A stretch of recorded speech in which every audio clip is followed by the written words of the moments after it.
ini kita rekam ya.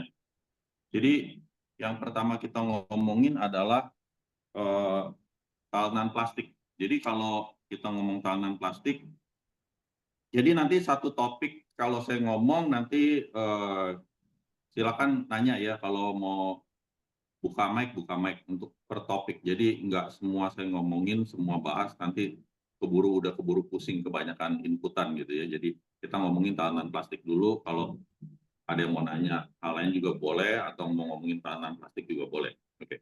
Pertanyaan saya, berapa banyak dari sini ada yang pakai talenan plastik nggak di rumahnya ya?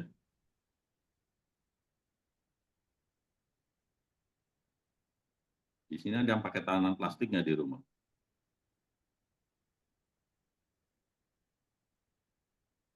Meme pakai talenan plastik nggak di rumah Meme? Bentar.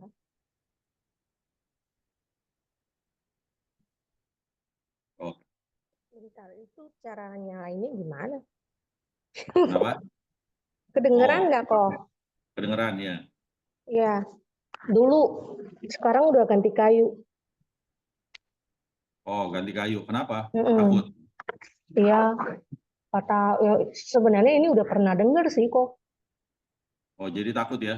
Iya, iyalah, Ya. hidup sehat lah. Oke, ya, oke. Kita bahas. Jadi waktu kita ada talenan plastik nih, di rumah saya juga ada talenan plastik nih. Ini juga saya suka pakai nih. Nah, kenapa talenan plastik sih? Karena kalau kita potong-potong dia pasti banyak garet-garet nih di sini nih, di depan belakang. Ya, ini sebagian memang bisa aja masuk ke dalam makanan. Jawabannya ya, jawabannya ya, karena pasti yang namanya plastik nggak mungkin semuanya bisa nempel di sini kalau kena pisau. Ya, kecuali dia stainless. Kalau stainless ya memang dipotong pisau nggak kenapa-napa, nggak hancur. Tapi plastik memang hancur. Tetapi apakah begitu berbahayanya sehingga bisa masuk dalam tubuh dan dapat menyebabkan kanker? Oke, nah ini mungkin banyak di antara yang di sini itu nggak baca buku saya. Ya, ini ada yang di Bu Yenian di sini punya buku saya juga nggak dibaca terus sampai bertahun-tahun cuma dijadiin masuk gudang doang nih ya, yang saya tahu. Dibaca setengah kagak maju-maju. Berat buku lo. Oke, jadi di situ ada yang namanya ukuran itu penting. Nih, jadi waktu kita ngomongin sesuatu itu eh, kita ngomongin ukuran. Ya, jadi contohnya kita nggak mungkin makan handphone kan, nggak mungkin, pertama nggak muat di dalam mulut dan segala macam. Jadi kita apakah handphone berbahaya bisa menyebabkan kanker? Ya nggak kanker sih, malah mati iya. Bukan plastiknya bikin kanker gitu ya. Tapi memang nggak muat. Jadi ada ukuran. Jadi yang kita makan juga ada ukurannya. Dan ukurannya seperti apa? Pernah tahu kalau kita pernah makan misalnya makan cabai, kok kadang kita keluar besoknya di jamban keluarnya masih berbentuk-bentuk cabai juga gitu ya. Nah, atau sayuran apa kok masih ada yang panjang-panjang juga seratnya ya seperti itu. Itu karena masalah ukuran. Ukuran apa sih contohnya? Ukuran mulut, lidah, tenggorokan, saluran eh, kerongkongan, terus ke lambung, usus segala macam, usus 12 jari, usus kecil, usus besar dan segala macam, itu semua ada ukurannya. Jadi yang bisa masuk ke dalam tubuh itu ada ukurannya. Usus kita itu sebenarnya rapat, tetapi ada pori-pori untuk memasukkan makanan. Jadi waktu kita makan sesuatu masuk ke dalam usus, nanti usus kita akan memilih dan memilah apa yang bisa masuk ke dalam sistem tubuh. Kalau yang nggak bisa akan lewat lagi. Makanya kalau kita makan sayur-sayuran, banyak yang nggak bisa diolah karena ukurannya terlalu besar sehingga dia lewat lagi. Karena kalau sampai itu sayur-sayuran masuk ke dalam tubuh kita, lalu kita salah nggak bisa pilih dan ukuran yang salah masuk ke dalam badan, itu sayuran pun menjadi sangat berbahaya buat tubuh kita. Ya, nah ukurannya seberapa sih sebenarnya? Sebenarnya itu ukuran untuk pori-pori usus itu sekitar 10 pangkat min 7 sampai 10 pangkat minus 8 meter ya. Jadi 1/10 sampai 1/100 mikrometer. Ya. Nah, sedangkan kalau sampai kita memotong eh, makanan pakai talenan plastik ini, yang mikroplastik itu adalah kadang yang tadi juga di video itu dikasih unjuk bahwa serbuknya sangat-sangat kecil ya, gitu ya. Nah, memang itu sangat kecil. Berapa kecil? Ukuran itu penting yang saya bilang. Nah, jadi ukuran itu kalau kita sampai main potong-potongan itu sekitar 10 pangkat min 3 sampai 10 pangkat minus 4. Ya. Jadi kalau kita mau bayangin lubang pori-pori usus kita itu misalnya segede ini. Nih, ya, ini duit rupiah. Ini anggaplah ini lubang yang bisa masuk. Jadi kalau nggak segede gini atau lebih kecil dari ini, nggak bisa masuk. Zat kimia itu nggak bisa masuk ya lewat usus. Dia harus masih ada di dalam dinding usus. Di mana dinding usus kita peristaltik, jadi kalau sampai nggak guna, kegedean nanti akan didorong nanti sampai keluar ke jamban. Kalau sampai lebih kecil dari ini dia akan masuk. Ini yang saya bilang lubangnya kira-kira 10 pangkat minus 7 sampai 10 pangkat minus 8. Ya. Makanya zat-zat kimia itu bisa masuk seperti yang udah di zat kimia yang sudah dikasih enzim di usus 12 jari, segala macam, itu terjadi pemecahan asam amino, terus masuk ke dalam tubuh, yaitu kalau kita ngomong mikroplastik itu 10 pangkat minus 3 sampai 10 pangkat minus 4. Paling kecil-kecilnya 10 pangkat minus 5. Kita anggaplah sampai yang paling gede. Sampai yang paling kecil, 10 pangkat minus 5 ya. Jadi lubangnya ini 10 pangkat minus 7. Yang paling gede dengan mikroplastik yang paling besar. Bayangannya seperti apa sih? Bayangannya seperti ini. Saya akan share screen. Ini bayangin, ini adalah lubang pori-pori usus kita, sedangkan mikroplastik yang kita makan dari talenan plastik itu akan segede gini. Nih, tuh bolanya tuh. Ya, bola di gym ini bentuknya solid, padat ya, bukan isi angin kayak gini ya. Anggaplah bola gym segede gitu, mau masuk ke dalam lubang yang segede koin yang saya pegang. Kira-kira bisa nggak?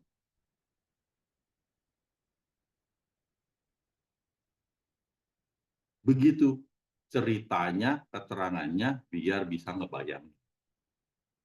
Yang ngomongin orang itu benar apa enggak, tolong pikirkan.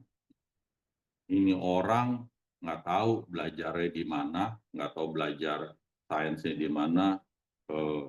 Saya juga nggak ngerti juga kenapa dia ngomong segala macam aneh-aneh yang nggak tahu ya, biar viral kali ya. Jadi kalau biasanya kalau ada sesuatu yang viral, orang jadi dengerin terus ya, jadi tahu sesuatu yang baru. Oh, baru nih, gue baru tahu gitu. Ternyata yang dia ngomongin memang aneh-aneh aja, yang penting buat rame-rame doang. Oke, itu adalah jawaban saya mengenai talenan plastik. Oke.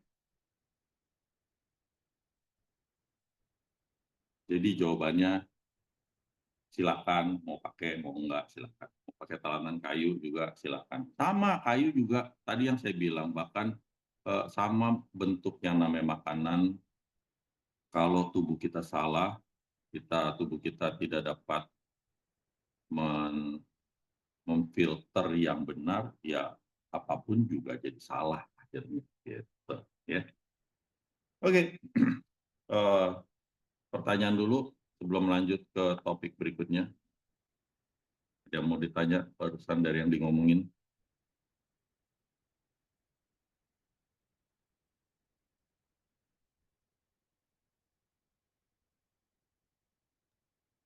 Ada tetangga gue sampai kalau minum teh celup, kan kalau pagi habis jalan pagi suka disuguhin bikin teh. Tadinya teh celup kan 2 gitu, dan buat kita minum di mana-mana. Sekarang kalau ada dia dibuka itu teh celup. Karena dia bilang mikroplastik, katanya. Si itunya, siapa? Bungkusnya si teh celup itu sampai dibuka sekarang. Aduh, gue bilang ribet amat ya. Ya, Yang bleach lah, itu kan katanya di bleach si bungkusnya. Terus ada mikroplastiknya juga lah, apa ya, gue bilang ya terserah lu aja deh, lu yang buka, gue tinggal minum tehnya gitu. Tapi ya kalau nggak ada dia, gue males amat buka-buka begituan ribet. Hmm. Ya gitulah, itu eh, orang yang nggak pernah berhitung ya. Ya kalau semua kita bisa hitung, kita tahulah batasan-batasan mana yang berbahaya, mana tidak. Ya, di mana batasan yang sangat kecil, ya makanya kalau orang mau ngebunuh orang, pakainya kan pakai cyanida, karena ukuran cyanida itu jauh lebih kecil daripada ukuran lubang pori-pori usus kita, jadi langsung masuk, langsung ketelan, terus langsung dead, kan gitu. Masa mau ngeracinin orang pakai mikroplastik, kagak mati-mati. Bisa mati keburu mati ditabrak bus dulu. Oke, terus eh, ngomongin apa lagi ya tadi ya? Oh itu masakan air fryer ya. Oke, kita bahas air fryer, microwave. Jadi jangan digoreng pakai microwave atau air fryer. Nanti jadi ada oksidatif parsial katanya.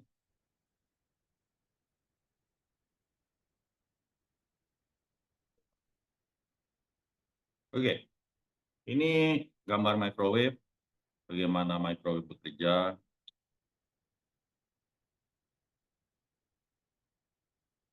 Di mana kita punya, hampir semua orang punya microwave. Saya juga ada microwave, tuh kelihatan tuh di video saya juga punya microwave, saya suka pakai.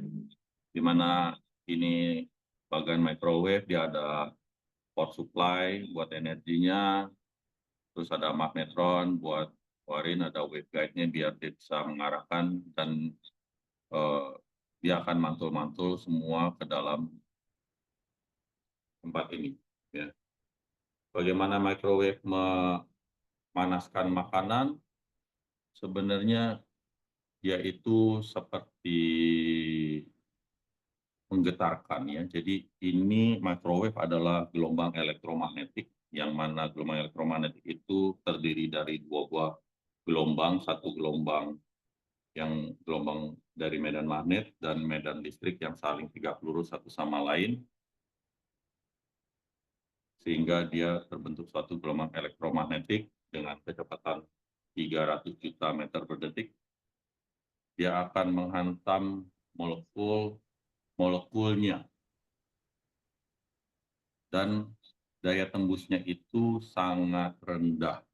Jadi karena dia frekuensinya rendah untuk microwave, lebih rendah dari cahaya lampu yang kita gunakan dan dari cahaya handphone atau apapun gadget yang sedang kita gunakan sekarang, sehingga daya tembusnya sangat rendah. Jadi kalau kita punya uh, microwave, kalau kita tutup dengan suatu tutup yang cukup ketat, itu cukup agak tebal sedikit, maka makanan di dalamnya itu tidak akan panas karena daya tembusnya sangat rendah. Oleh sebab itu, biasanya microwave akan lebih cepat memanaskan makanan jika tempat kita itu transparan atau yang lebih ceper begitu ya. Kalau kita yang lebih tinggi, nanti biasanya kadang yang bagian bawahnya itu lebih sulit untuk panas karena tidak sampai tembus ke bagian bawah, di mana gelombang tersebut akan menggetarkan molekul dan molekul itu akan menggetarkan molekul sebelahnya tanpa bisa menimbulkan yang disebut di ilmu fisika efek fotolistrik, di mana efek fotolistrik adalah hal yang sangat berbahaya, akan menimbulkan radikal bebas dalam waktu singkat seperti sinar ultraviolet yang pernah kita bahas. Itu dapat menimbulkan radikal bebas yang berbahaya, tetapi microwave itu sangat-sangat aman. Tetapi memang kalau kelamaan ya namanya makanan itu bisa aja dalam tanda kutip hangus. Ya jadi ini adalah teknologi yang dibuat manusia yang sangat-sangat aman dan tidak perlu dikhawatirkan karena dia tidak hitungannya tingkat radiasinya itu bahkan lebih rendah daripada cahaya lampu yang kita gunakan. Gitu ya. Oke, next. Kita ngomongin air fryer.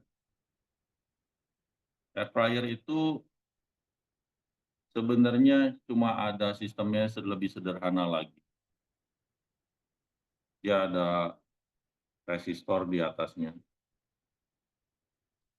heater, karena resistornya tinggi dia jadi panas, lalu ditiup pakai kipas angin sebenarnya. Ya, ditiup pakai kipas angin. Ini hanya terjadi pergerakan molekul, di mana kita tahu di mana kalau molekul itu bergerak itu dipengaruhi oleh suhu dan juga memang ini pergerakan paksa dari kipas angin yang ada di dalamnya. Maka otomatis molekul udara itu akan bergerak di sekeliling air fryer ini. Efek goreng yang terjadi memang jauh lebih rendah karena efek nikmatnya juga otomatis lebih rendah. Karena kalau kita goreng pakai minyak, otomatis minyak itu memberikan rasa nikmat tersendiri.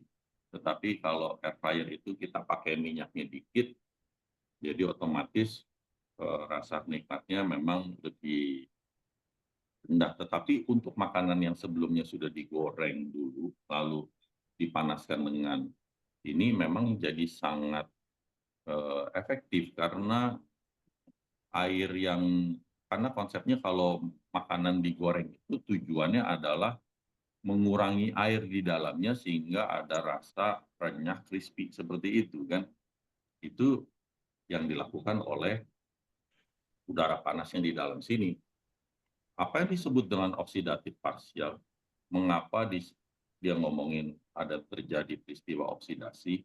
Peristiwa oksidasi yang di dalam makanan eh, itu sangat-sangat rendah, apalagi yang ada di luar tubuh seperti ini. Jadi tidak perlu dikhawatirkan karena memang nggak ada efek yang berarti, bahkan mungkin tidak ada efeknya, apalagi yang di ngomongin oksidatif parsial itu dengan tujuannya mungkin ya biar videonya viral sama biar orang awam yang nggak ngerti jadi wow baru lagi nih. Pokoknya kalau ada istilah baru bikin orang serem dah. Kalau ada yang nakut-nakutin, oh ini orang perlu didengerin nah gitu. Jadi ya model-model zaman sekarang, sosmed zaman sekarang kayak gitu. Ini saya cuman sharing-sharing apa yang sesuai dengan pengetahuan. Nah, kalau nanya rumusnya, ini rumus dari rumus fisika. Kalau kecepatan daripada molekul udara itu dipengaruhi oleh suhu, ya sebanding dengan kar dari suhu dalam satuan Kelvin. Oke, seperti itu. Jadi tidak ada yang namanya Segera launching kalau tidak dapat 17 juta aja. ikatan kimia tidak bisa hancur begitu saja, karena kalau ikatan kimia hancur dia akan terjadi perubahan struktur molekul yang ada di dalamnya. Ya, tidak cukup karena ini suhunya tidak terlalu tinggi. Hampir-hampir sama suhu di wajan gorengan. Oke, cuman buat orang yang memang buat yang kolesterolnya tinggi, ya bagus juga karena memang kandungan lemaknya otomatis dengan menggunakan air fryer ini jauh lebih rendah dibandingkan kita menggoreng biasa. Oke, itu jawaban dari saya untuk masalah air fryer. Oke, ada yang mau ditanya? Yang punya air fryer tadi, pakai aja ya. Air fryer itu cuman seperti kalau kita bayangkan itu kayak orang kita ini kita ada di udara dingin, kita mau memanaskan tangan kita, kedinginan kan kadang kita gosok-gosok gini, gitu ya. Itu kira-kira seperti itulah. Jadi yang namanya momentum, di mana terjadi tumbukan. Kalau ada tumbukan, otomatis suhu akan naik. Makanya kita akan lebih hangat kalau kita lagi kedinginan, kita pakai gosok-gosok tangan kayak gitu. Nah, Yes, itu pasti dipakai. Praktis soalnya dan yes, ya. dari ribet. Mm-mm. Daniel, saya mau nanya, Boleh. kalau kayak kita beli tahu goreng gitu ya, kan mau diangetin lagi di air fryer, minyaknya turun kan? Betul. Ya, tapi itu jadi tahunya sendiri jadi lemak jenuh gak ya? Karena kan dipanaskan lagi ya. Dari minyaknya sebelumnya dia udah digoreng. Oke. Nah, ngomongin soal minyak lemak jenuh dan lemak tak jenuh, ini juga baik lagi bagaimana sebenarnya tubuh kita mengolah.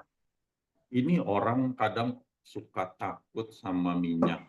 Ya memang patutlah takut dengan minyak kalau memang kolesterol kita tinggi. Mau jenuh maupun tidak jenuh sama harus ditakutkan, gitu, ngerti ya? Karena konsepnya adalah lemak jenuh maupun tidak jenuh masuk ke dalam tubuh, yang jenuh memang lebih sulit diproses oleh tubuh. Otomatis dia akan lebih mudah tersimpan sebagai lemak. Jadi kalau proses lemak masuk ke dalam tubuh itu bukan semata-mata ntar jadi LDL dan HDL, enggak gitu ya. Jadi kalau lemak masuk ke dalam tubuh itu jadi cadangan, nanti jadi gemuk atau enggak, nanti tubuh akan memproses lagi secara biokimia untuk masuk ke dalam tubuh kita. Enggak semata-mata kita makan konsumsi minyak terus itu berubah jadi LDL, enggak. Tetapi memang waktu kita mengkonsumsi minyak kebanyakan, makin banyak fuelnya, ya, makin banyak fuelnya untuk kita memproduksi LDL. Ya, karena minyak yang kita makan itu bukan LDL, bukan trigliserid, bukan. Ya, gitu. Kalau kita mau naikin trigliserid, makanlah karbo yang banyak. Gitu. Ya, nanti di tubuh karbo bukan jadi karbo, jadinya trigliserid kalau kebanyakan disimpan. Nanti kalau kebanyakan lagi ya mau nggak mau jadi jalan-jalan di dalam badan gitu. Ya. Baik lagi, yang namanya jenuh dan tak jenuh itu apa sebenarnya? Lemak jenuh itu kalau ikatan karbonnya itu semuanya tunggal. Kalau yang tak jenuh itu ikatan karbonnya ada yang rangkap, dan yang rangkap itu hanya sebagian kecil.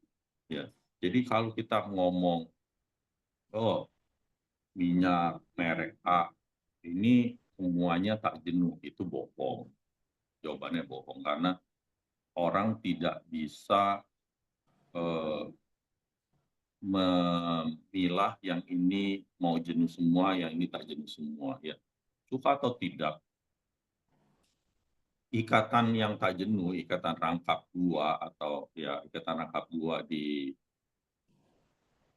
lemak tersebut itu memang lebih mudah putus kalau kita melakukan pemanasan. Ya, ini di ilmu kimia namanya ikatan sigma, ikatan sama ikatan pi. Ya. Ikatan pi itu lebih mudah putus waktu dia kena panas.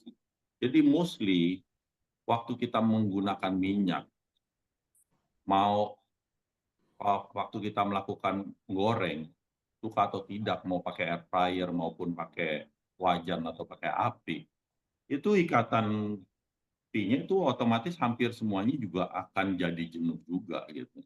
Yang jadi masalah apa sih sebenarnya? Yang jadi masalah adalah kalau kita pakai berulang-ulang dan kebanyakan itu minyak, diulang-ulangnya kebanyakan, itu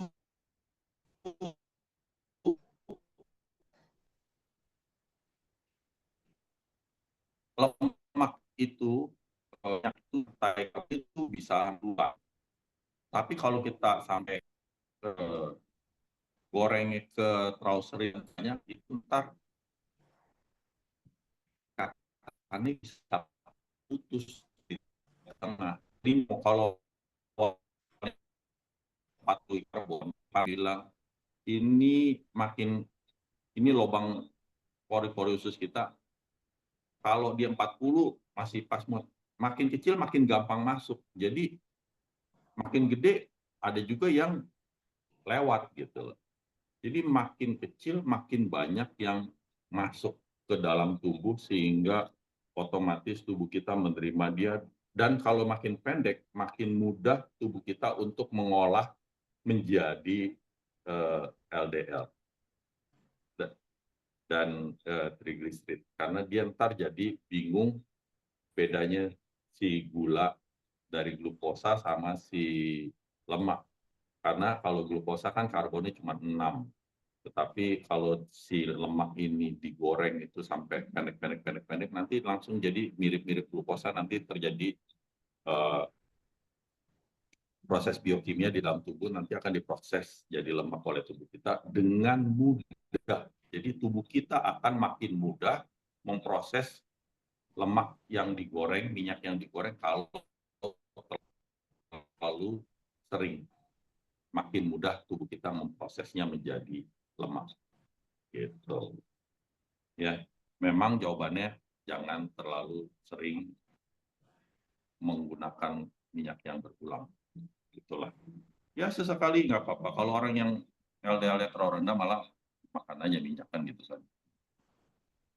Tapi kan kebanyakan orang-orang yang ikutan Zoom ini umurnya udah cukup, LDL-nya udah ketinggian semua. Jadi tolong berhati-hati dengan minyak, apalagi yang sudah digoreng berulang-ulang, karena terlalu mudah tubuh memprosesnya jadi lemak dalam tubuh. Gitu. Nah, makanya katanya pakai air fryer ya, Dan, supaya enggak apa? Iya, jadi kalau Maksudnya air fryer, kan nggak pakai minyak lagi. pertama dia nggak pakai minyak lagi. Terus kalau dia tuh ada tampungan minyak di bawahnya. Iya, Ya, minyaknya turun. tampungan minyak di bawah, dan minyak yang di bawah itu adalah minyak yang lebih mudah jatuh.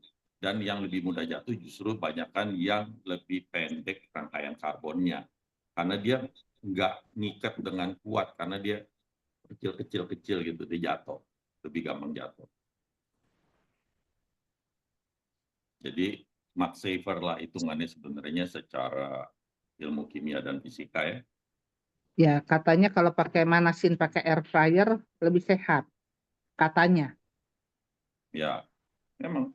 Ya, mungkin orang itu yang ngomong itu tadi nggak punya air fryer, jadi dia itu mau lagi bikin produk lawan air fryer. Biar ya Iya. lebih laku kali produknya kali. Atau produk apaan. Sip. Thank you. Oke, ada lagi yang mau nanya? Kalau enggak kita akan lanjut ke berikutnya. Oh, ada lagi ya tadi ya, ngomongin apa ya? Pengasapan ya? Oh ya, pengasapan. Kalau diasap, nanti jadi, dia bilang apa tadi ya? Oksidatif parsial ya. Nah, jadi ceritanya begini, kalau kita ngomongin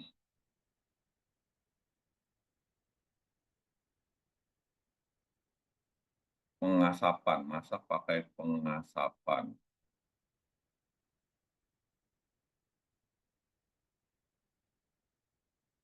Sebenarnya memasak dalam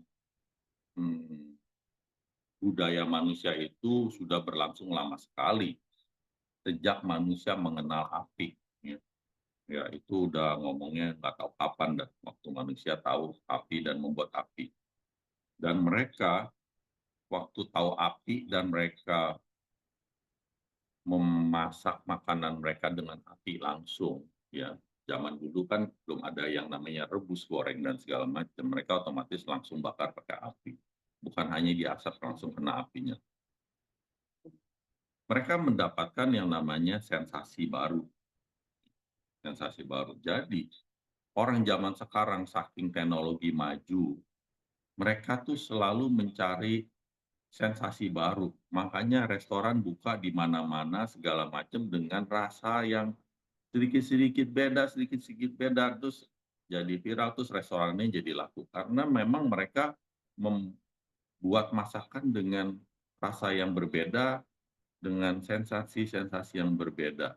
Ya, jadi ini adalah teknologi-teknologi yang dibuat manusia dengan agar membuat suatu rasa yang sangat spesifik, sangat khusus dengan pengasapan, dengan cara digoreng, dengan cara ada yang di steam, ada yang direbus, ada dan segala macam caranya.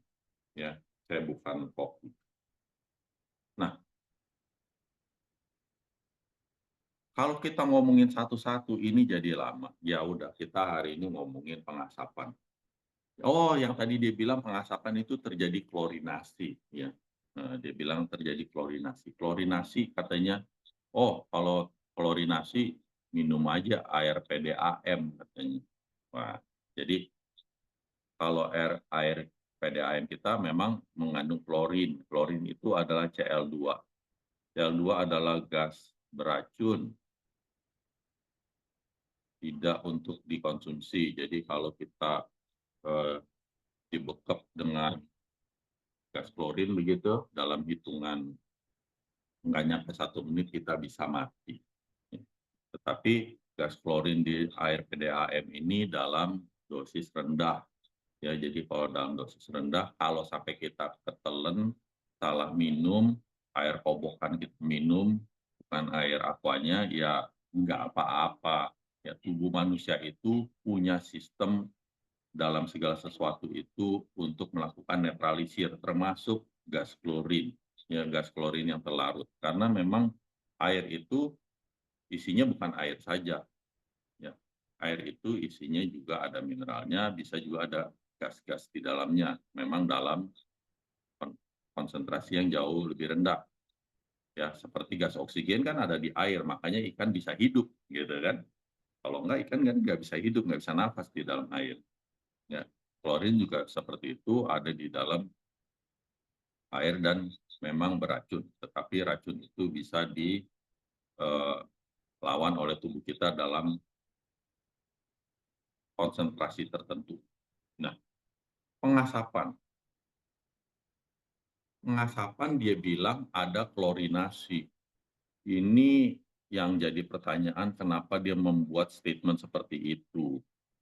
Karena gas klorin ini untuk mendapatkannya, ini kita nggak bisa sembarangan. Kita tuh untuk hirup udara gini, nggak dapet klorin, nggak dapet. Ya. Kalau di jalanan aja itu yang banyak polusi itu nggak dapet juga. Dapatnya paling NOx sama SOx ya. Oksida dari sulfur, oksida dari nitrogen yang polusi. Jadi COX juga ya, CO, karbon monoksida. Nah itu Cl2 itu nggak semudah itu diperoleh.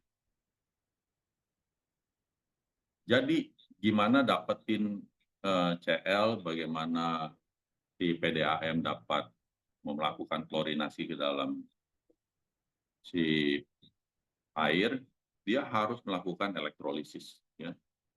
Ya, kita harus melakukan elektrolisis dengan ada ion Cl- di dalamnya, nanti akan ditampung gas klorinnya untuk dimasukkan dengan tekanan tinggi ke dalam air PDAM untuk membunuh bakteri yang terlalu merugikan. Ya. Itu sebenarnya konsep dari klorinasi. Apakah tubuh kita punya klor? Ya, tubuh kita punya klor. Ya.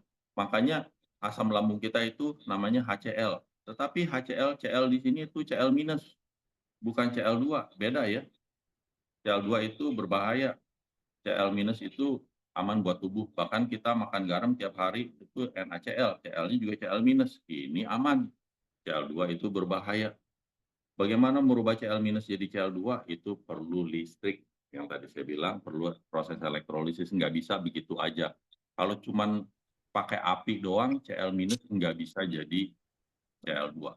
Ya. Yang bisa kalau api itu dia jadi radikal, ya jadi paling jadi Cl yang radikal. Itu juga kalau memang suhu terlalu tinggi atau tingginya tinggi banget ya, atau dengan biasanya ada bantuan dari ultraviolet. Ya. Kalau ultraviolet biasanya Cl bisa jadi Cl yang radikal. Nah, karena itu makanya freon nggak boleh digunakan, karena kalau udah freon terbang sampai ke atas, sampai di ozon sana, ozon layer di bumi kita, dia bisa bereaksi karena CL akan jadi radikal bebas untuk merusak ozon kita. Ya, tidak semudah itu pengasapan membuat CL2. Ini orang klorinasi CL2 sama PDAM. Ini orang belajar kimianya nggak tahu. Dia bilang dia sarjana kimia dari teknologi pangan, belajarnya nggak rada-rada nggak bener kayaknya. Oke, ya itu kira-kira yang saya bisa sampaikan mengenai cerita pengasapan. Ya, itu sebenarnya buat tes di mana baik lagi sampai batas tertentu tubuh kita masih sehat-sehat aja, nggak usah terlalu dipusingin, punya sistem tubuh yang luar biasa dalam mengatasi racun-racun yang masuk ke dalam tubuh kita. Karena kita makan tiap hari itu nggak namanya 100% steril. Ya. Ada bakteri, ada virus, bahkan ada radikal bebas yang so far sampai saat ini kalau kita masih sehat walafiat, amin, kita bisa tetap bisa menikmati hidup gitu ya. Jangan terlalu disusah-susahin hidup ini. Kalau memang udah ini aja udah ribet gitu ya. Jadi ribet amat ngomongin urusan asap-asap. Oke, ada yang mau nanya soal masak-masakan? Masih ada satu topik lagi tadi Kok, yang di video. anak, kok, Ya, silakan. itu anak saya itu suka itu loh yang gula yang apa sih yang lembek-lembek itu apa terus dibakar itu aman nggak sih? Apa? Yang di Bukaku itu namanya apa sih permen yang lembek-lembek itu terus dibakar terus masukin Marshmallow. biskuit. Ah, marshmallow. Nah itu dibakar gitu terus buat dimasukin ke biskuit dimakan kan tuh anak-anak biasanya doyan tuh. Aman nggak sih kalau sering? Oke. Ya, jadi marshmallow ya. Iya. Marshmallow itu kan karbo, iya kan? Ah, Ya, marshmallow itu karbo. Jadi karbo itu adalah apa sih? Karbo adalah polimer daripada glukosa. Ya, jadi kalau kita melakukan dibakar, sebagian si amilum tersebut akan pecah, ikatan rantai panjangnya itu jadi glukosa yang lebih pendek atau jadi maltosa. Dan hitungannya masih sama. Jadi struktur kimianya hitungannya masih sama. Kedua, memang kalau si karbo ini, si glukosa itu dikasih oksigen, dibakar, ya, itu ntar jadinya karbon dioksida dan air. Makanya dia jadi lembek-lembek begitu, karena jadi ada airnya. Memang dia berubah menjadi air. Dan gasnya itu adalah gas karbon dioksida yang aman buat tubuh. Nah, kalau tubuh kita juga kan keluarin karbon dioksida, kan? Ada di paru-paru, tapi kita selalu buang, gitu. Nggak apa-apa. berarti kalau sering juga nggak apa-apa dong ya? Gitu. Yang nggak boleh main, nggak apa-apa. Ini nggak apa-apa. Ini cuman makan gula, itu cuman gulanya itu jadi udah dicerna oleh tubuh, gitu aja. Lebih cepat. Jadi malah kalau orang udah lemes, kecapean olahraga, kalau makan marshmallow langsung sama makan marshmallow yang dibakar itu lebih cepat segernya yang dibakar. Oh, jadi double gitu ya? Karena kayak dia kayak makan gula langsung,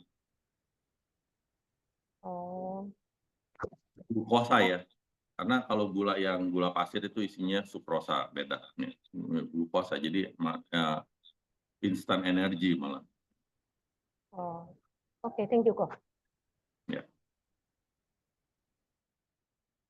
Ya, sebagian memang terjadi pembakarannya keluar gas CO juga ya. Gas CO itu adalah gas yang beracun buat tubuh, tapi racunnya itu nggak seberbahaya seperti klorin. Ya hanya kalau kebanyakan kita bisa mati aja. Ya kan ada orang yang suka sampai mati di dalam mobil, parkir di dalam mobil. Tapi kalau garasinya tertutup, tapi kalau garasinya kebuka ya nanti dia bisa pulih lagi sendiri. Ntar balik lagi CO di dalam tubuh bisa di oksigeni itu dari -2 bisa dari -1 dari ya -1 ntar bisa jadi -2 lagi, bisa tereduksi lagi kok di dalam tubuh kita. Tubuh kita punya sistem oksidasi dan reduksi yang stabil, punya zat-zat kimia seperti itu. Oke, ada lagi? Ko Daniel, Ya, ini kalau misalnya kita bawa air yang 600 mili taruh di mobil, itu ya, kan kena panas, ya, kena sinar matahari langsung. ya. Itu efek terhadap kesehatan bagaimana ya? Oke. Jadi begini, untuk orang itu banyak yang ngomongin bahwa itu plastiknya yang berbahaya. Sebenarnya untuk plastik itu kalau kita ngomongin suhu sampai masih 150 aja tuh plastik nggak kenapa-napa. Jadi masalahnya bukan di plastiknya, tetapi masalahnya di airnya. Jadi air yang kita minum itu mungkin ya waktu prosesnya itu tidak 100% steril dari bakteri atau virus ya. Terutama kita ngomong bakteri lah, dari mungkin ada plankton juga atau di dalamnya ya. Karena air mineral yang kita minum itu tidak dimasak, kita masak sampai 100 derajat memang dia mati semua bakterinya. Ini tidak dimasak, jadi hanya sistemnya sinar UV yang diharapkan 99,9% bakteri itu mati, tidak semua mati. Jadi kalau sampai ada makhluk hidup mikroorganisme di dalam botol tersebut masih ada dan kita simpan dalam suhu yang cukup tinggi misalnya di dalam mobil, bisa terjadi aktivasi di mikroorganisme tersebut untuk menjadi hidup. Nah, kalau dia sampai hidup, kalau dia sebagai tumbuhan, ya dia bisa dalam tanda kutip seperti lumut gitu ya. Jadi kita makan jadi minum lumut gitu. Ya, kalau dia sebagai hewan ya mungkin jadi amuba ya mungkin bisa bikin jadi sakit perut. Yaitu kalau kita ngomong dalam jangka waktu seberapa lama sehingga mudah sekali hoax itu beredar karena penelitiannya nggak ada. Jadi jawabannya mau di mobil pada suhu kepanasan di parkiran suhu 50-60 derajat 5 menit. Nggak ada penelitiannya. 5 jam nggak ada. 5 hari nggak ada juga. Nggak ada yang bisa jawab. Dan so far sampai hari ini saya sih fine-fine aja ya kalau taruh air mineral di mobil. Begitu. Karena baik lagi yang seperti saya bilang, tubuh manusia itu punya sistem yang baik dalam mengatasi segala macam kondisi. Ya, baik itu racun, baik itu makhluk hidup, tetapi ada batasannya. Gitu, ya. Jadi kalau saya lihat masih airnya tidak berubah warna, tidak berubah bau, itu masih aman. Ya, karena itu yang kalau sudah ada terjadi perubahan warna atau perubahan bau, itu menunjukkan terjadi perubahan mikroorganisme di dalamnya itu dalam jumlah yang sangat besar.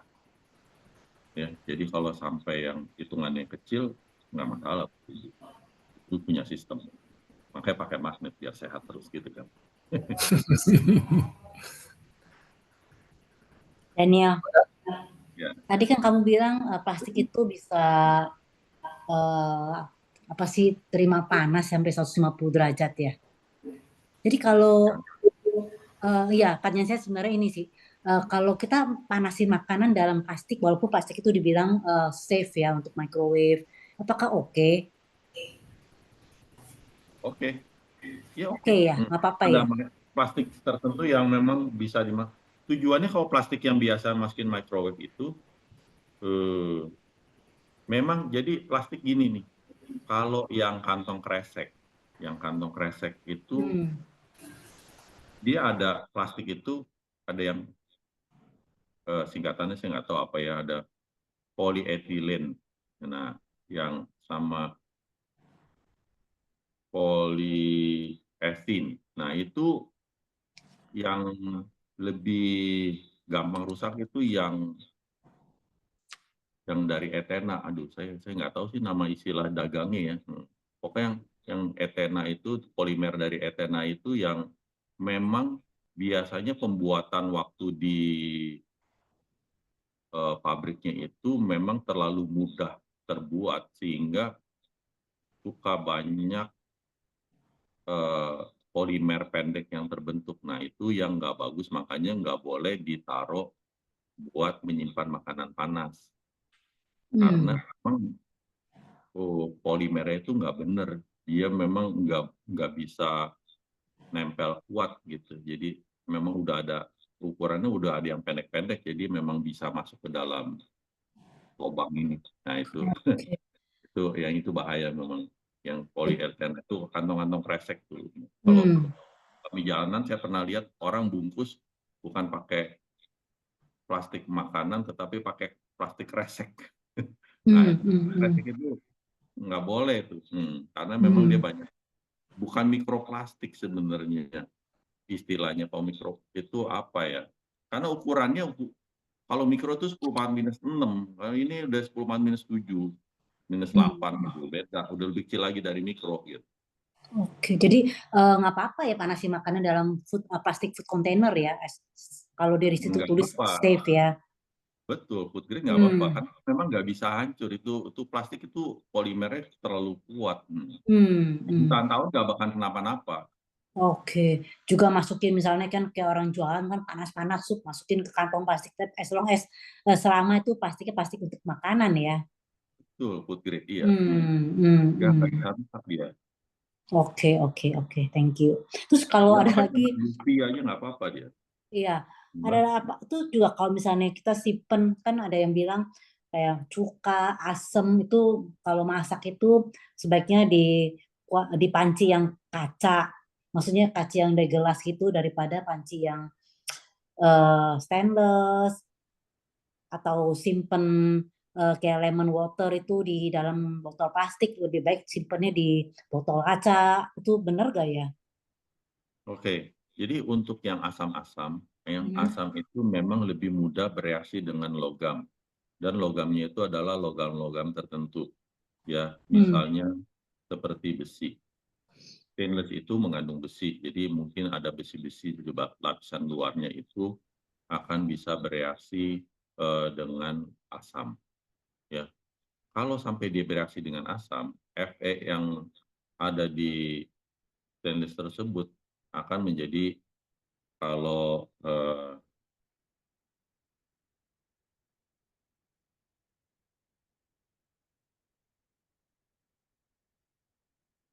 Fe itu nanti kalau dengan asam, misalnya kita sebut asam cuka CH3COOH, nanti kalau mereka bereaksi ini akan terbentuk senyawa FeCH3COO dua kali. Ya, jadi Fe-nya itu udah berubah jadi Fe2+. Ini waktu masuk ke dalam tubuh, ya nggak apa-apa, ntar paling jadi hemoglobin juga gitu ya. Tetapi memang itu panci memang jadi karatan. Ya. Waktu karatan itu jadi masalah. Kenapa? Karena nanti karat itu, karena kalau stainless itu kan macam-macam juga grade-nya. Jadi ada logam-logam lain lagi selain daripada besinya. Karena besi ini kalau dia karat itu jadi Fe2O3. Nah, ini Fe2O3 ini Fe-nya itu 3+, sedangkan Fe3+ ini nggak boleh masuk dalam tubuh. Nah, karatnya ini yang nggak boleh masuk, dan ini karat ini ukurannya itu lebih kecil dari ini, dari koin yang tadi kita ngomongin terus. Nah, ini yang berbahaya, karatnya itu. Ya, jadi memang untuk yang senyawa-senyawa bersifat asam tidak baik untuk ditaruh di wadah logam. Ya. Logam aluminium pun tidak baik. Kenapa? Walaupun aluminium tidak berkarat, sebenarnya dia berkarat karena lapisan luar dari aluminium itu adalah Al2O3 yang kalau kena asam dia akan bereaksi sehingga ntar tubuh kita kebanyakan aluminiumnya. Ya, nanti bisa jadi mutant gitu, ntar jadi X-Men. Ya. Jadi simpanlah yang asam-asam itu di yang berwadah plastik food grade atau kaca. Ya, gitu. Dia tidak bereaksi oleh kaca maupun yang plastik food grade. Oke, Oke, thank you. dan ngomongin manasin makanan ya, pakai plastik. Kan gini, kalau misalnya ini tinggal dikit, itu tinggal dikit, kan ribet ya. Terus buat dipanasin, dikukus, di steam. Masukin ke kantong-kantong plastik kecil. Ya plastik buat makanan lah. Yang tulisannya kalau beli di supermarket itu, tahan panas. Ya, Aman nggak? aman. Aman ya? Ya kan ribet kan, kalau pakai mangkok-mangkok kan jadi banyak cucian. Itu kan tinggal dikit-dikit pakai plastik itu aman ya. Oke, itu satu. Terus tadi itu Dan apa? Minuman taruh di mobil itu loh Dan. Ya, itu makanya sensornya udah paling gampang, pakai hidung aja, cium. Oh, udah Ya bau masih nih. bagus lah. Aqua gua taruh di mobil kejemur gitu. Iya, Lupa kalau gua bau tinggalin di mobil. udah ada perubahan di dalamnya Kagak di situ, bau. ada yang hidup. Kagak bau, masih bagus. Oke dong. Nah, oke, minum aja. Ya udah. Oke deh, buktinya gue masih hidup ya sekarang. Yes. Iya, Thank you. ya. Kok lanjutin yang barusan ngomong itu, kan di bau. Kan bener kalau air kena panas, ada kecenderungan timbul lumut. Sorry, itu lumut itu berbau nggak ya? Bau, Oh berbau ya, oke. bau. Karena kalau ada lumut nanti ada, itu lumut kan tumbuhan, nanti ada hewannya akan hidup juga. Karena biasanya hewan sederhana makannya tumbuhan. Gitu. Hewan yang lebih kompleks makannya hewan, kan gitu. Yang lebih Ya kompleks artinya lagi makan semua, ya, kayak manusia serakah, makan semua dimakan. artinya Makan kan serangga. kalau botol ditaruh mobil, air tuh kan nggak mungkin mencapai 100 ya. Ya, Kemungkinannya kecil sekali. ya. Nah itu kira-kira bakteri atau mikroba apa yang bisa hidup ya karena efek panas itu ya. Justru hidup. Justru nggak nyampe 100, dia malah jadi hidup. Enggak, maksudnya itu yang paling dikhawatirkan itu mikroba atau jenis bakteri apa ya? Salmonella sih, kalau di Indonesia ya. Apa kok? Salmonella, Oh, salmonella. Itu nanti efeknya terhadap penyakit apa itu? tipes doang paling kalau adik. Oh, tipes ya. Ya, tidur di TE aja, tinggal. Oke. Oke, thank you. Oke, Dan kalau misalnya buah nih, ya misalnya buah alpukat gitu. Terus tiba-tiba kan susah tuh nungguin matangnya barengan gitu kan. Maksudnya satu buah tuh kadang sebelah sini udah lembek, sebelah sana masih keras. Terus tahu-tahu, wah sebelah sini bonyok dikit. Kebetulan nih gue punya alpukat. Sebelah sini bonyok dikit, tapi kan sebelah sononya masih bagus. Gue makan, boleh dong. Yang busuk gue buang, yang bonyok. Ya, Atau apalah, semua buah gitu maksud gue. Karena ada yang ngomong, udah buah kalau misalnya udah busuk ya udah buang aja semua gitu. ya. Jadi ngomongin soal buah busuk. Jadi eh, kita ngomong pisang deh. Pisang yang gampang. Awal-awal pisang itu agak-agak sepet, betul nggak? Iya. Terus kalau kita tunggu agak lamaan dikit, dia mulai rada manis, betul nggak? Iya. Nah, emang apa yang terjadi? Pematangan. Iya, secara kimia maksudnya. Kadar gulanya. Ya, jadi awal-awal waktu dia masih sepet-sepet gitu, itu isinya glukosa, amilum, isi glukosa. Waktu dia mulai rada manis, itu amilum sebagian pecah jadi sukrosa. Jadi ada fruktosanya, karena sukrosa itu terdiri dari glukosa dan fruktosa, jadi manis. Karena yang memberikan rasa manis itu fruktosa, bukan glukosa, ya. Jadi kalau kita ngomong gula dalam ngomong kimia itu harus jelas kita ngomongin apa.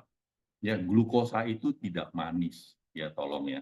Jadi kalau kita ngomong taunya gula, terus kita periksa di lab gula darah periksa, kita pikir oh manis. Terus kalau kita katanya kalau orang yang kencingnya disemutin dia kena diabetes. Aduh, karena kencingnya manis enggak ya, kita enggak kencing keluarnya enggak keluar fruktosa enggak ya, itu orang ngaco itu ya.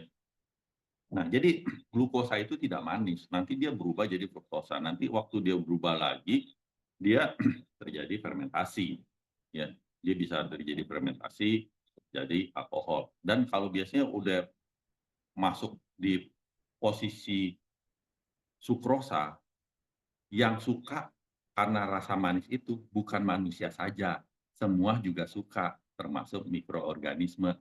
Jadi termasuk hewan-hewan kecil itu mulai pada hidup juga di situ. Nah, jadi kalau kalian makan buah yang manis, dijamin kalian tidak hanya makan buah, pasti ada mikroorganisme lainnya yang ada di situ yang ikutan kita makan. Dan enak itu jadi sumber protein buat tubuh.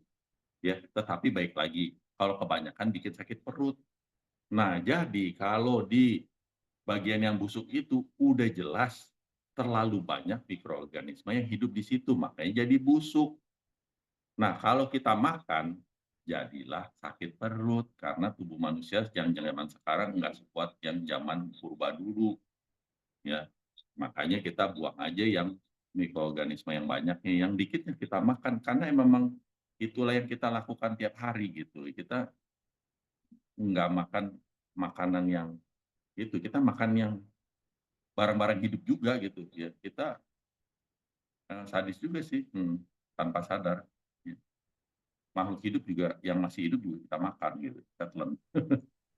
Dulu dibilangnya, sempat dengar dulu makanan busuk jadi kanker kalau dimakan. Jadi ya gitu, kalau misalnya ada jambu busuk dikit buang aja, jangan pelit-pelit daripada jadi kanker. Aduh, itu kanker ya juga ngomongin, aduh capek Oh deh. iya. Gue bilang Kanker, gue sakit bilang perut. orang kalau mau kena kanker udah kayak udah kayak main jackpot. Gue bilang mau hidup sehat kayak apa juga mau kena kanker kena aja kan. Tuh, tuh. Ya udah, gue bilang kayak main jackpot aja, udahlah pusing dipikirin kanker yang ada gue nggak bisa makan, nggak bisa dikit-dikit buang, dikit-dikit mikir, pusing. Masih banyak hal yang lain yang perlu dipikirin. Yes. Terus apa lagi ya, gue lupa. Kalau makanan expired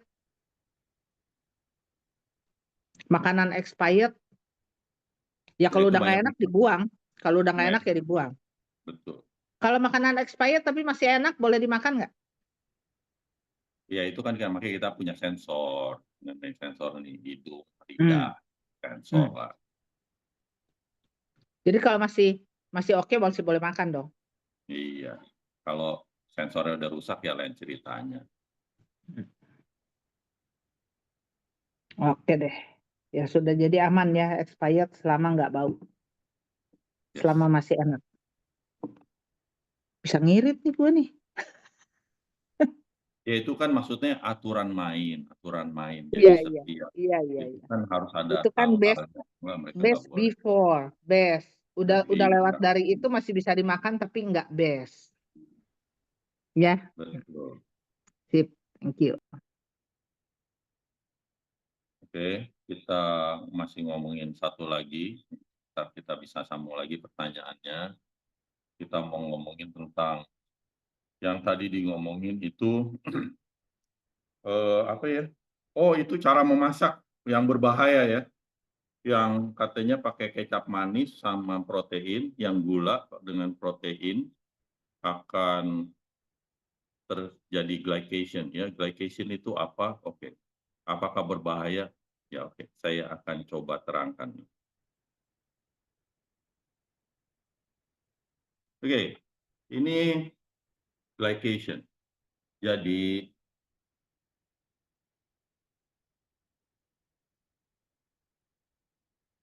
ini saya mau annotate gimana caranya ya? Host saya mau annotate gimana ya? Bisa tuh. Oh ya, oke. Udah deh. Oke, saya mau annotate. Ini andunya yang mana lagi nih? Oke.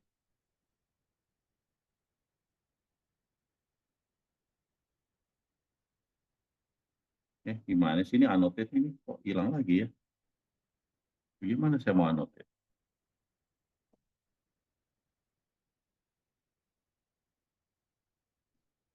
Oke, itu dia. Nah, jadi begini ceritanya. Ini protein. Protein itu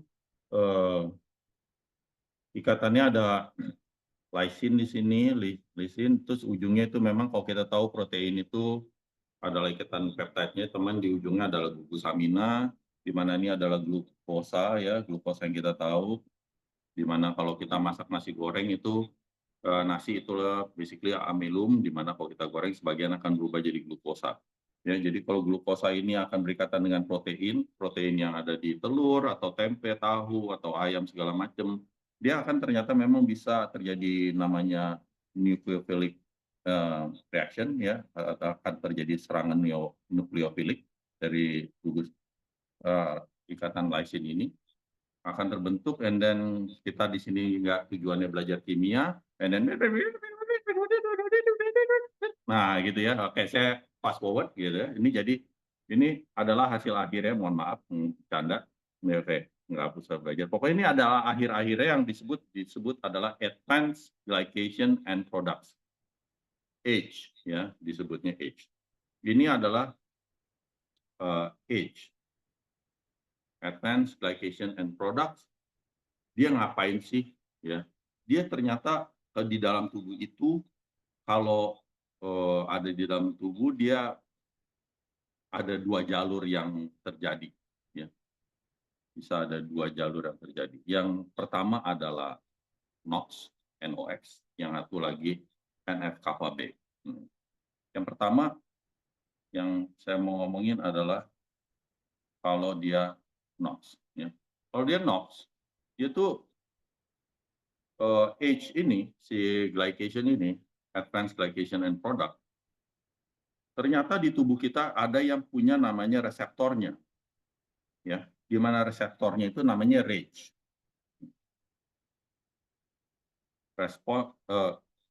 response advanced glycation and product.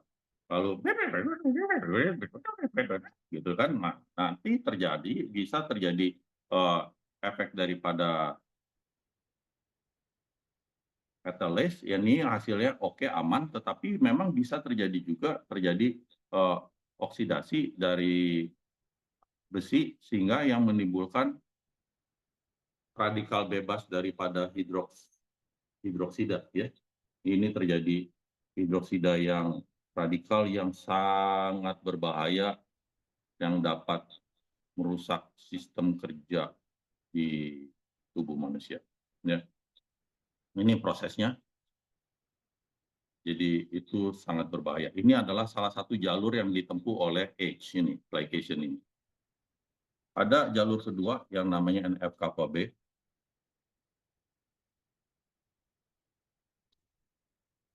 Ini kalau jalur kedua adalah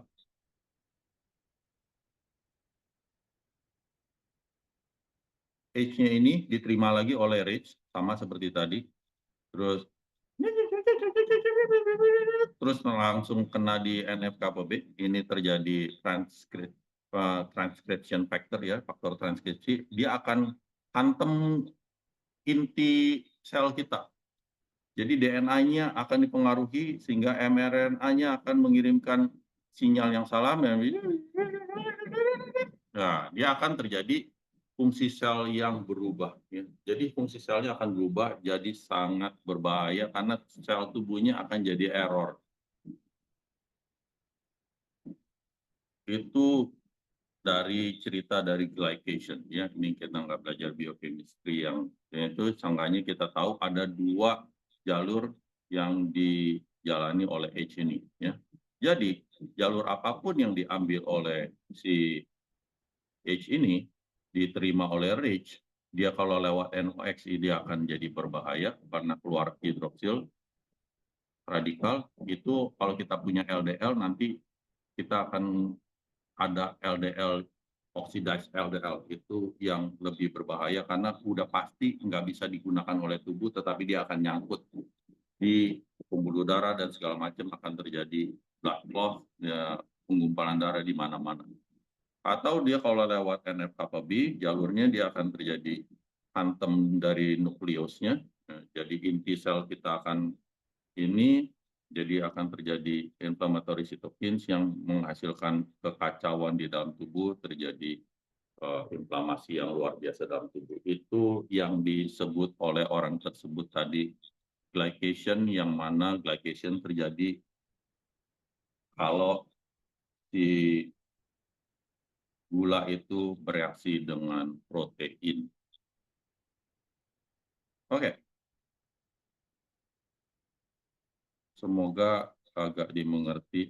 Mohon maaf, keterangannya saya singkat aja tadi ya. Jadi karena nggak tujuannya buat belajar ini, yang kita tujuan belajar jadi terus masak nasi gorengnya bagaimana kan gitu kan. Oke. Nah, jadi coba yang tadi mau tanya segala macam, yang ngomong, yang share ini video ini juga di grup. Jadi bagaimana, apakah berbahaya atau tidak memasak nasi goreng tersebut? Enggak, nasi gorengnya enak. Sekian tahun makan nasi goreng orang baik-baik aja. Tapi itu Buktinya, buktinya aja mana ada orang mati gara-gara makan nasi goreng, kesel kan. ya, tapi maksudnya itu ya nggak tahu kan efek lanjutnya. Tapi itu maksudnya itu science-nya. The science behind it itu glycation itu seperti itu. Ternyata glycation memang sangat berbahaya. Aduh. Apa ya, nggak mau mikir, lo aja yang mikir. Gue terima jadi. Lo yang mikir, lo kasih jawabannya sama gue ya. Oke. Nah, jadi yang saya terangin itu adalah glycation yang berbahaya. Dan memang glycation itu berbahaya di dalam tubuh. Nasi goreng itu dikuali. Beda. Ini orang kagak sekolah kali ya yang ngomong ya. Aduh, capek deh.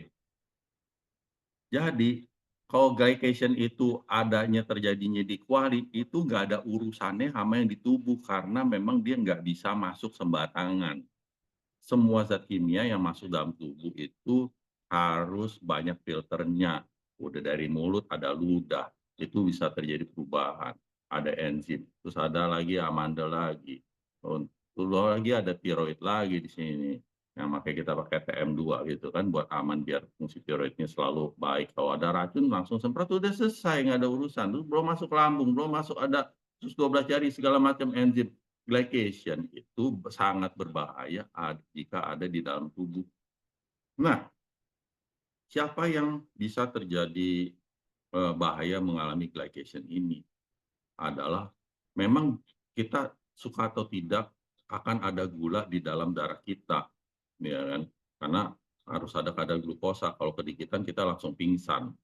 Jadi untuk orang-orang yang diabetes memang gulanya itu kebanyakan. Jadi dia lebih mudah terjadi glycation itu di dalam tubuhnya.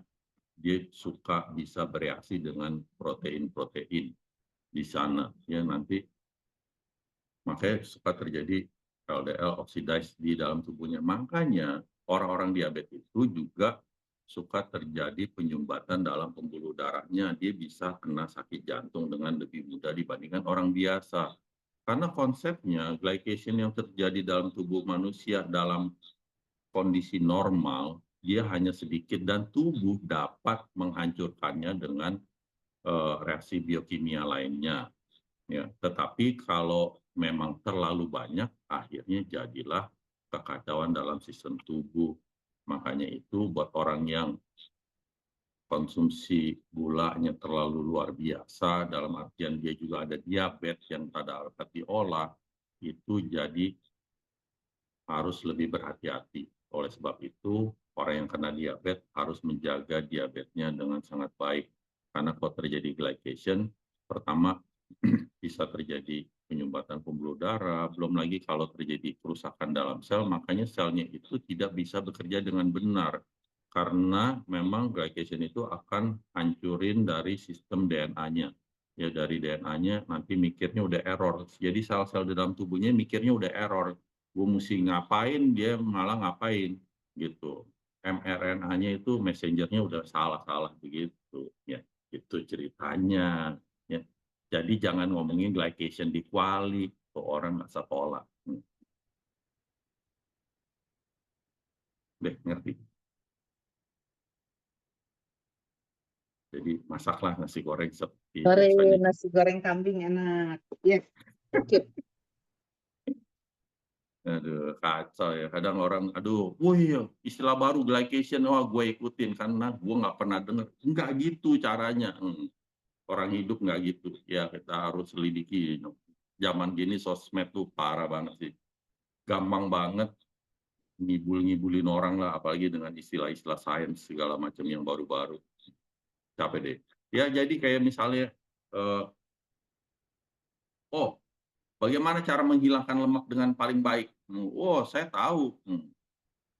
Kalau saya ada minyak di sini di tangan, menghilanginnya gampang pakai sabun kan gitu. Ya, jadi kalau Anda mau menghilangkan lemak dalam tubuh, minumlah sabun tiap hari yang banyak kan gitu kan. Nggak sekolah. Mati iya. Jadi konsep reaksi kimia di luar tubuh sama di dalam tubuh itu sangat berbeda, nggak boleh dijadiin satu gitu ya. Menghilangkan lemak nggak pakai sabun di dalam badan, mati orangnya.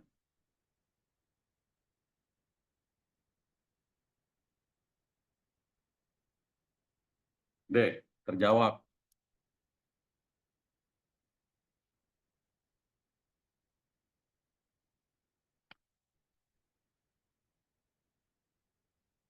Ada lagi yang mau nanya-nanya?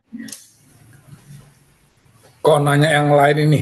Kan ada yang seperti kalau Daniel bilang, orang sekarang jual makanan tuh sensasi rasa sama sensasi atraksi. Itu kan ada yang apa? Makanan bisa roti lah, bisa daging, di apa? Dilumuri cheese gitu ya. Habis itu dibakar gitu. Kan supaya melting ya, lumer gitu kan. Itu terhadap kesehatan gimana ya? Itu kan dipanasin ya. Iya. Ya semua makanan kita juga sekarang dipanasin sih, Pak Adi. Enggak, maksudnya kan kalau dipanasin biasanya ya lewat wajan. Ini kan langsung disemburin api gitu. Iya nggak apa-apa kan. Oh itu nggak apa-apa ya? Kan dari awal manusia tahu juga memang makanan taruh di api langsung. Kalau kita barbeque juga taruh di api langsung kan, Pak Adi. Iya. Dia balik lagi, waktu api itu suhunya terlalu tinggi. Tetapi kan yang tukang masaknya tahu kapan dia harus stop. Suhu itu nggak langsung transfer. Jadi misalnya kita ngomong suhu yang langsung api itu bisa saja sampai 1000 derajat. Tetapi kan penerima panas tersebut, ya kemarin tuh teman saya si Benny tuh aneh-aneh aja tuh di grup dia. Dia sampai pakai ngitungin pakai fisika segala macam. Itu kapasitas panas segala macam tempat. Nah itu juga penerima panasnya kan dia nggak sampai langsung jadi 1000, nggak bisa. Karena suhu itu harus berangsur-angsur naiknya gitu. Kalau ketinggian ya ntar ujungnya angus juga. Nanti akhirnya kita bisa lihat lagi, kita ada punya sensor dari mata, dari hidung, dari mulut gitu kan. Oh, angus nih. Gitu. Ya udah, artinya udah nggak bener masaknya kan gitu. Kalau cuma melt doang artinya memang mungkin suhunya paling cuma jatuh-jatuh, kalau kejunya melt ya paling cuma di 70, 80. Bukan 1000 di apinya, nggak pindah, 1000-nya nggak pindah. Atau kalau untuk itu dia kan kayak semprot yang dari apa ya, LPG punya ya, yang pakai tabung kecil. Itu efek dari tabungnya sendiri, LPG-nya ada pengaruh nggak ya terhadap makanan? Enggak, Enggak ya? LPG enggak. Karena LPG itu memang dibuat dari gas bumi, ya isinya CH4 sampai C2H6, dan itu adalah zat yang membakar.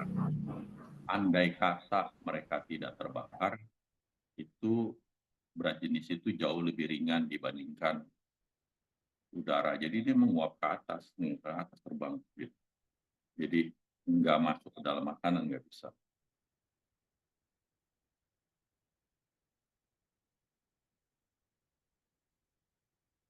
Dan Paling itu bakar ya. ngomongin, Ya. udah, terusin dulu, udah. Ya, jadi konsepnya kalau kita bakar, bahan bakar itu jadinya selalu hasilnya CO2 dan H2O. Kita membakar sesuatu.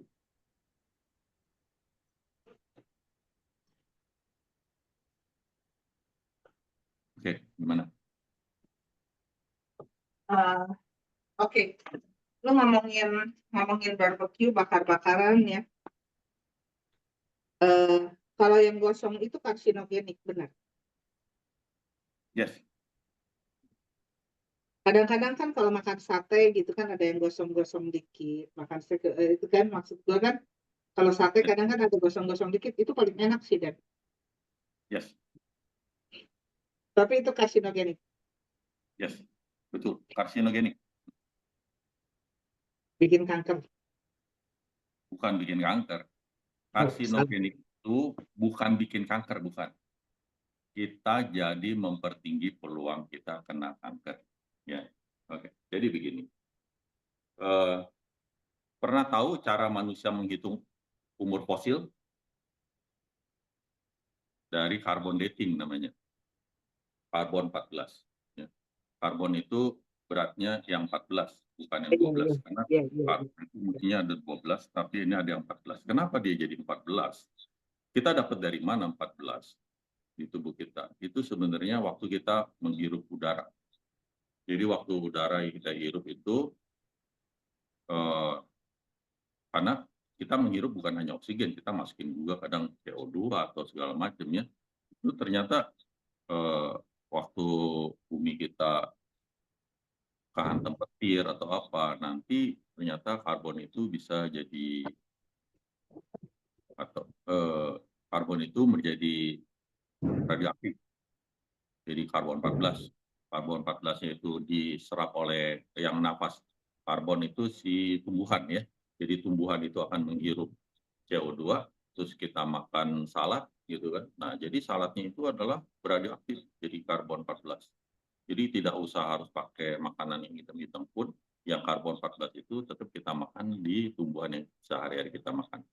Nah, jadi so far semua orang kira-kira makanannya model-model sama, jadi kira-kira manusia zaman sekarang memiliki karbon 14 yang hampir sama di tiap tubuh manusia. Jadi sebenarnya tubuh kita sendiri pun beradioaktif karena kita punya banyak karbon 14. Tetapi dengan menambahkan makanan yang berkarbon 14 dengan cara menghanguskan makanan tersebut, otomatis kita mensuplai lebih banyak karbon 14 ke dalam tubuh. Apakah kita jadi kanker? Jawabannya nggak tahu. Ya kalau lagi apes ya kanker lah. Kalau nggak apes ya bukanlah kita hidup sehat gitu. Karena emang kita hidup seperti itu. Kita mau hidup nggak beradiasi nggak bisa, karena tubuh kita sendiri aja udah beradiasi, udah ada zat radioaktif dalam tubuh kita, nggak usah pusing. Segala sesuatu dalam batasan normal yang masuk akal, ya is fine gitu ya. Urusannya jackpot lagi ya. Urusannya jackpot lagi ya. Iya, mau Apa? kena kanker kan jackpot lagi. Mau kena kanker apa enggak kan jackpot urusannya. Oh iya, jackpot iya. Jadi masih oke lah ya, selama gua nggak tiap hari makan itu sate gosong. Iya, ya gitu. Enak Suka itu tuh. sate gosong-gosong, yang gosongnya enak sih, paling wangi. Apalagi kan yang biasanya yang gosong duluan tuh yang bagian lemaknya, Aduh, itu paling enak kan, juicy kan. ya gitu. Nggak sehat sih ya. Gua tahu nggak sehat tapi enak, gimana dong? Iya, ya itulah kan manusia mencari sensasi juga karena ujung-ujungnya semuanya mati juga sih, cuman tergantung matinya kapan kan. Kita nyari gara-garanya kebanyakan atau enggak gitu kan. Segala sesuatu sampai batas normal kita juga nggak tahu juga umur kita sampai berapa juga kan. Ya, betul. Kok Daniel, tadi kan sebut apa tuh? Yang 14 apa? CO14. C14, jadi karbon itu berarti mesti 12, tapi karbon ini jadi karbon 14, itu buat karbon dating, buat ngukur fosil atau apa gitu. Oke. Tadi ngelanjutin yang bakar-bakaran itu. Kalau kita makan, kan berarti masuk dalam tubuh, dia ada inilah C14-nya. Ya. Itu tubuh bisa mengeluarkan si C14 atau Nggak yang bisa. Nggak bisa. Artinya kalau seringan berarti numpuk dong. Numpuk ya. Kita Oh. Wadi banyak kok, udah punya banyak, kenapa pusing amat? Ya maksudnya jangan ditambahin lagi gitu. Ya, kita makan selada yang organik pun itu bisa ada C14-nya.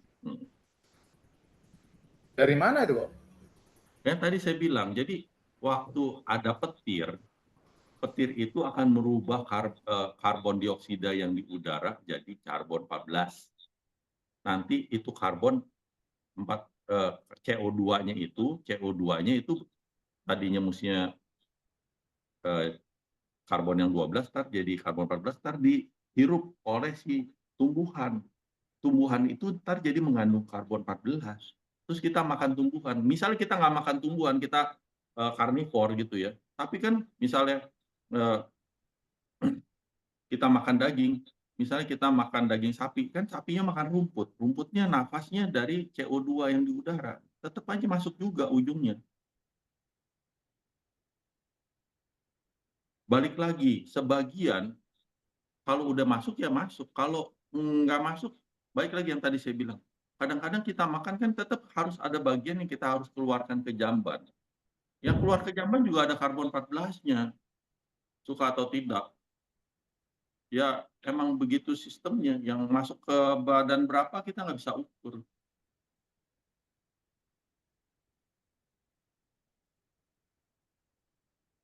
Terlalu sulit untuk mengukurnya.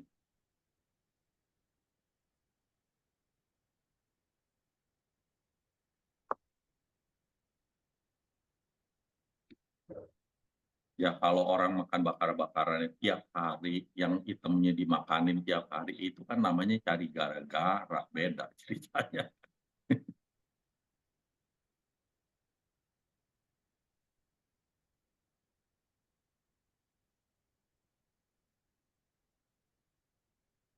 Oke, ada lagi?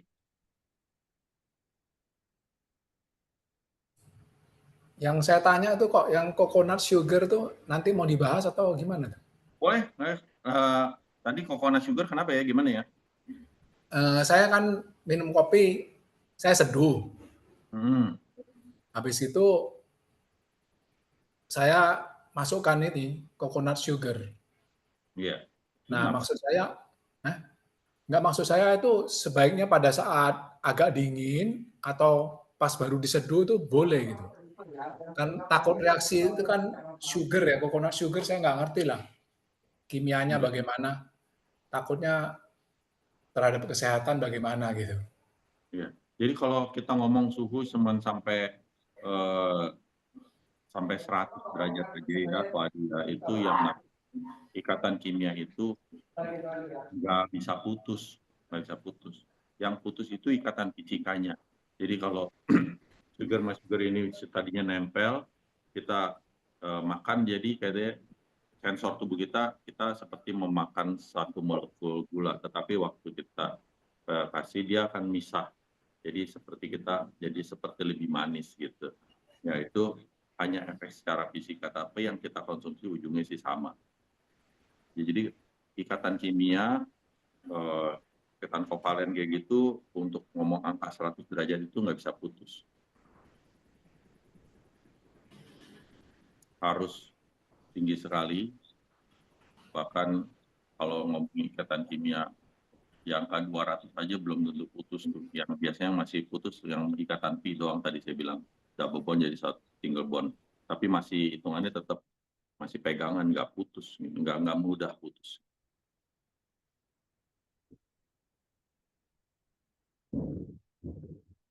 Ya, mentes aja balik lagi, ntar akhirnya manusia cari-cari cara untuk bagaimana biar dia rasa nikmat. Oh, begini ini lebih nikmat dari ini.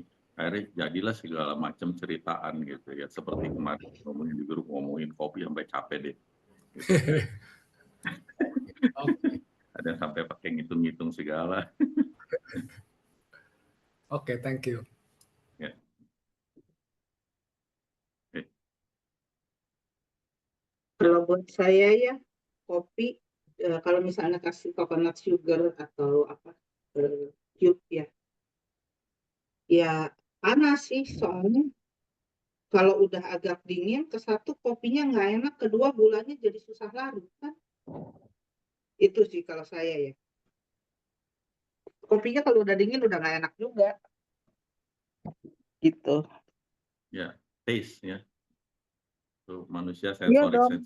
Kopi kan kalau udah dingin ya, kalau kopi hitam gitu udah dingin kan udah beda rasanya, udah nggak enak. Ya.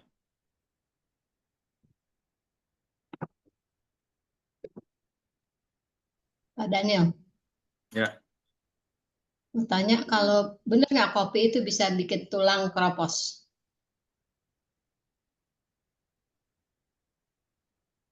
enggak. Nggak ya? Nggak.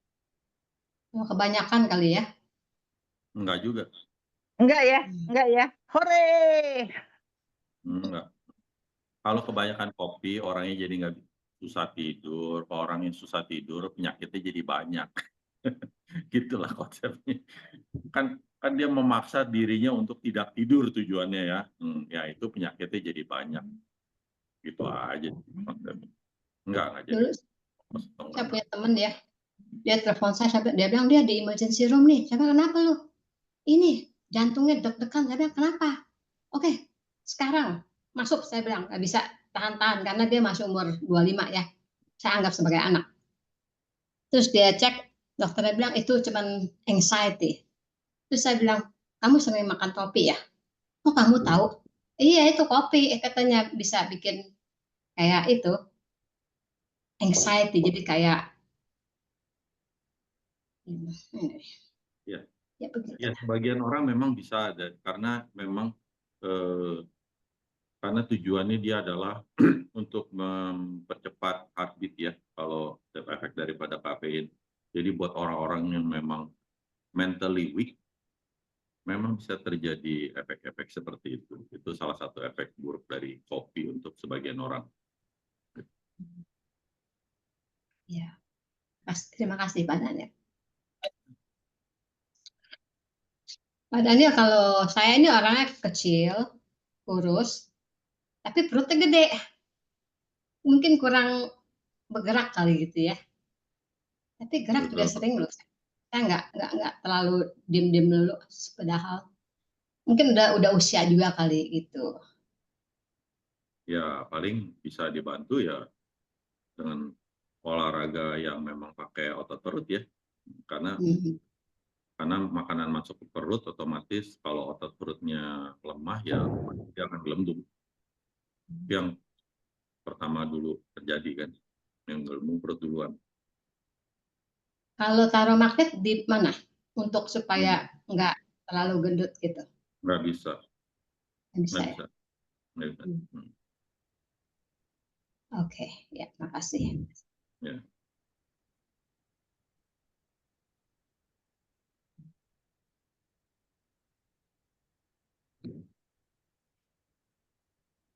Oke, masih ada lagi?